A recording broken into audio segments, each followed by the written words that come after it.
Lantas apa saja dampak pelemahan nilai tukar rupiah ini terhadap perekonomian Indonesia dan masyarakat? Untuk membahasnya sudah bergabung melalui sambungan virtual Direktur Center of Economic and Law Studies Bima Yudhistira. Selamat pagi Mas Bima. Mas Bima, kalau bicara Selamat mengenai pagi. rupiah, selalu yang menjadi headline adalah faktor eksternal. Tadi banyak sekali analisa terkait dengan pelemahan rupiah ini, kambing hitamnya adalah kebijakan The Fed sendiri yang sudah menaikkan 3 kali bahkan suku bunganya. Anda melihat seperti apa faktor eksternal sendiri, Mas? Ya, jadi faktor eksternal memang cukup beragam, cukup kompleks. Salah satunya juga karena adanya fluktuasi dari harga komoditas. Itu tentu berpengaruh negatif terhadap defisit migas yang kemudian meningkat. Itu bisa ditutupi selama semester 1 ini dari kenaikan harga batubara kemudian CPO. Tapi ternyata tidak berlanjut lama setelah harga CPO-nya mulai mengalami pelemahan, ada korelasi juga terhadap pelemahan nilai tukar rupiah. Kemudian yang berikutnya lagi adalah kondisi di China atau Tiongkok ini sangat berpengaruh terhadap ekonomi Indonesia. Sehingga investor tidak hanya melihat situasi domestik Indonesia, inflasi kita memang naik walaupun tidak setinggi di negara-negara maju lainnya seperti Amerika Serikat. Tapi yang mereka lihat adalah bagaimana korelasi antara kondisi ekonomi, internal politik, bubble properti juga yang ada di Tiongkok itu berpengaruh terhadap neraca dagang ke depannya dan juga berpengaruh terhadap hasil dari investasi di 2023. Berikutnya tentu faktor dari domestik yang juga berperan penting. Selama ini kita ditopang oleh harga komoditas yang meningkat, sumbang devisa dari sektor komoditas cukup besar, devisa ekspor. Tapi di sisi yang lain kita melihat moderasi harga komoditas mulai terjadi. Harga minyak mentah masih cukup tinggi, masih di 80 sampai 90 dolar per barel. Tetapi kalau kita perhatikan di beberapa komoditas mulai terjadi fenomena decouple.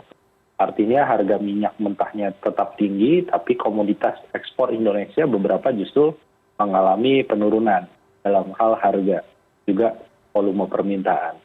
Jadi ancaman resesi bisa menurunkan permintaan dari komoditas, ini yang bisa mempengaruhi juga stabilitas kurs rupiah dalam jangka menengah paling tidak sampai 2023. Nah jadi ditambah juga tahun depan ini kan juga ada tahun politik yang biasanya bagi investor sama FDI atau investasi langsung mereka cenderung melakukan kehati-hatian.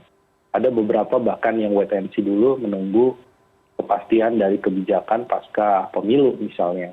Ada juga yang kemudian lebih mengamankan aset di instrumen-instrumen yang anggap berdenominasi pada dolar. Mas Bima, dengan kompleksitas tadi eksternal, internal, lalu pemerintah melakukan beragam kebijakan diantaranya melalui bauran kebijakan intervensi di pasar, baik melalui pasar spot maupun melalui domestic non-deliverable forward atau DNDF. Lalu bagaimana Anda melihat ini, Mas? Ya, pertama dari sisi suku bunga ya. Suku bunga kita melihat bahwa apa yang dilakukan Bank Indonesia dengan menaikkan suku bunga secara kontinu dan juga relatif agresif ya 50-25 basis poin kenaikannya itu bisa memperlebar spread atau jarak antara suku bunga acuan Indonesia dengan suku bunga dari negara maju dari Fed rate. Tapi ini pun juga tidak cukup dari instrumen moneter, ini harus didukung juga oleh relaksasi-relaksasi di sisi fiskal. Salah satunya adalah menjaga pertumbuhan ekonomi yang relatif lebih positif, bisa terjaga di 5%, caranya adalah dari sisi relaksasi pajak harus dilakukan. Jadi moneter tidak bisa berdiri sendiri. Kemudian relaksasi pajak misalnya terkait dengan lebih banyak lagi devisa hasil ekspor dari batubara, dari komoditas perkebunan, itu yang bisa segera dikonversikan ke kurs rupiah. Ini yang salah satu yang jadi PR sejak lama. Itu butuh insentif dari sisi fiskal. Kemudian juga kita melihat kalau ada ancaman resesi, maka akan terjadi pengalihan basis produksi, pengalihan relokasi pabrik dari negara-negara yang terkena resesi, ini mau pindah kemana basis produksinya. Nah ini tentu kesempatan juga untuk menangkap devisa dari sisi realisasi investasi asing. Nah ini yang perlu kemudian direncanakan kawasan industrinya, infrastruktur pendukungnya, dan ini artinya harus ada penguatan secara fundamental. Dan terakhir saya kira yang bisa dilakukan ya oleh Bank Indonesia dan pemerintah, itu bagaimana juga melakukan dedolarisasi atau menurunkan ketergantungan pada dolar Amerika Serikat, memperbanyak transaksi dengan mata uang lokal. Bahkan juga bisa dengan cara melakukan imbal dagang ya, atau counter trade. Jadi kalau kita beli barang dari luar negeri, tidak perlu mengkonversi dolar, tapi barter barang dengan barang. Itu mungkin yang juga harus didorong. Ya, Mas Bima, dengan beberapa variabel yang tadi Anda katakan, variabel mungkin yang terakhir yang saya rasakan masih bisa dalam waktu dekat bisa dilakukan untuk memantau dan mengontrol dolar terhadap rupiah. Lalu dengan kebijakan tadi relokasi, sementara kita tahu investor melakukan risk off, tidak ingin menempatkan dananya di emerging market, di negara-negara berkembang seperti Indonesia. Tapi di satu sisi tadi Anda katakan pemerintah harus membangun infrastruktur, kemudian membangun relokasi. Bagaimana kondisi ini bisa dijembatani, Mas? Ya, kalau melihat memang yang terjadi risk off ataupun yang terjadi pelarian ke safe haven instrumen berdenominasi dolar adalah di pasar keuangan.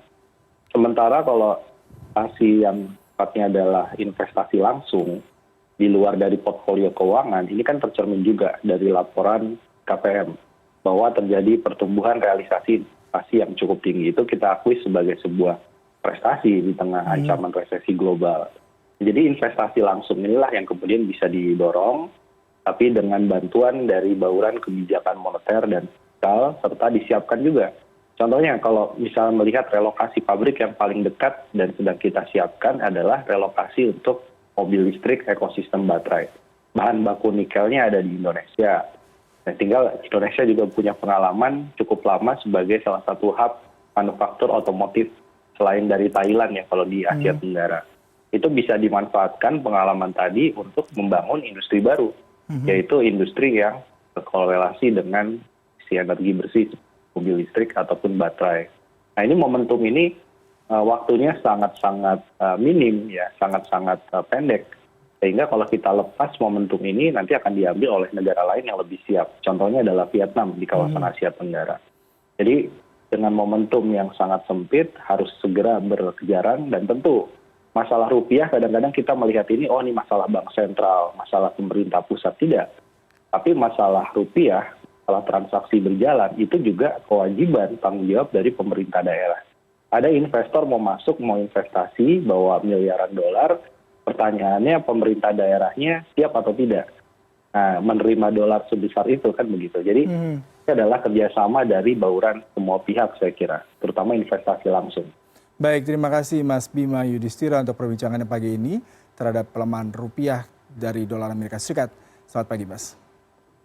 Selamat pagi.